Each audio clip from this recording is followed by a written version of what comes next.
Hello, I'm Leonard Maltin. When you've made a film that is not only extraordinarily successful, but has embedded itself in our popular culture, well, that's a tough act to follow. But George Lucas managed to pull it off. After Star Wars came The Empire Strikes Back. A totally successful film in its own right, as well as one of the most popular sequels ever made.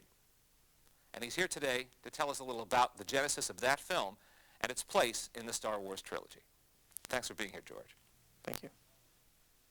Star Wars has come out. A success, I think it's fair to say, beyond your expectations. Yeah, definitely.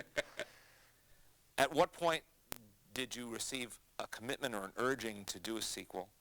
And did you immediately say yes, or was there any hesitation on your part to do it? Well, it didn't really happen that way, because what I did when I was writing it, I wrote one movie, and then I couldn't do the whole movie because it was way too big. The first draft was, it had too much stuff in it. It was way too big. It couldn't possibly be done. So I took a deep breath and said, okay, I'm going to have to take all these great ideas, and that part I'm just going to have to cut out, and I'll just do what it was then really the first act, and I'll expand this and make this into a movie. So I did that, but then as a writer, you create this whole thing, and it's, sitting there on the shelf.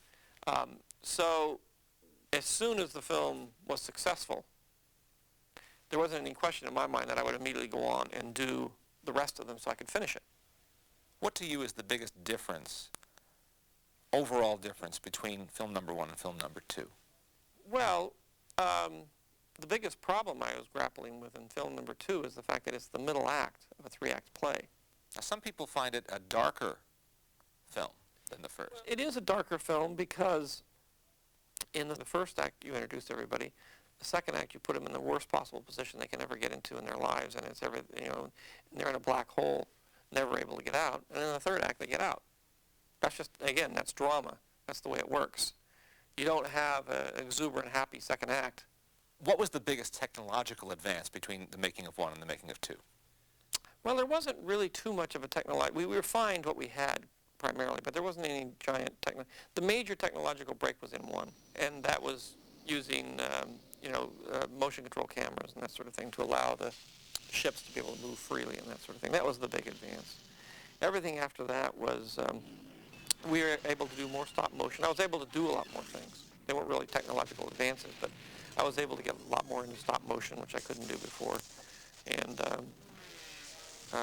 generally have a bigger scope to things than I could do before. So if the first film was a technological challenge to get ships to fly in space with a lot of that movement, the second one was to do a stop motion movie. How did you choose or get together with Frank Oz to be Yoda? When I created Yoda, I said I want him to be really, really small, but not 6 feet. I want him to be about 18 inches, 2 feet high. And to do that, I said, well, what am I going to do, and how am I going to get a character, and what am I going to do? Whenever I'm creating one of these films, I have my imagination, and if I were a novelist, I could just write it, and I wouldn't have to think about it. But I write it, and then I say, well, now how am I going to do this? How am I going to pull this off? And I decided to do it as a puppet. I thought that was the best.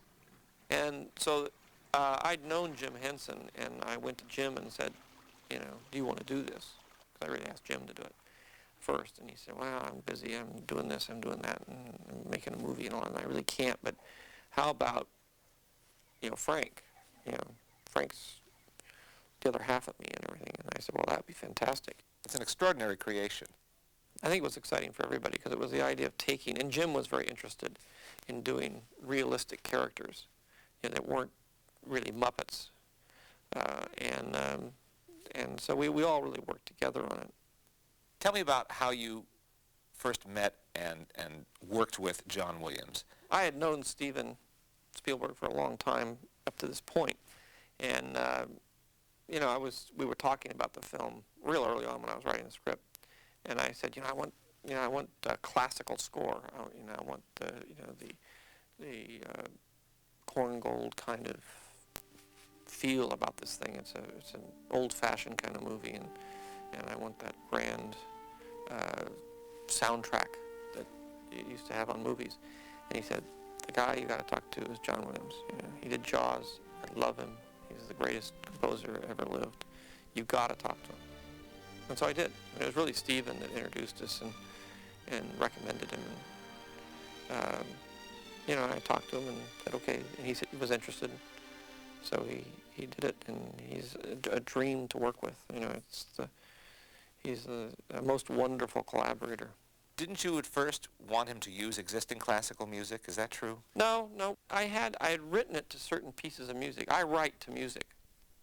So when I'm writing a scene, I have the music there, and I'm writing it to the music. And then in a lot of cases, we'll use that same music as a temp track.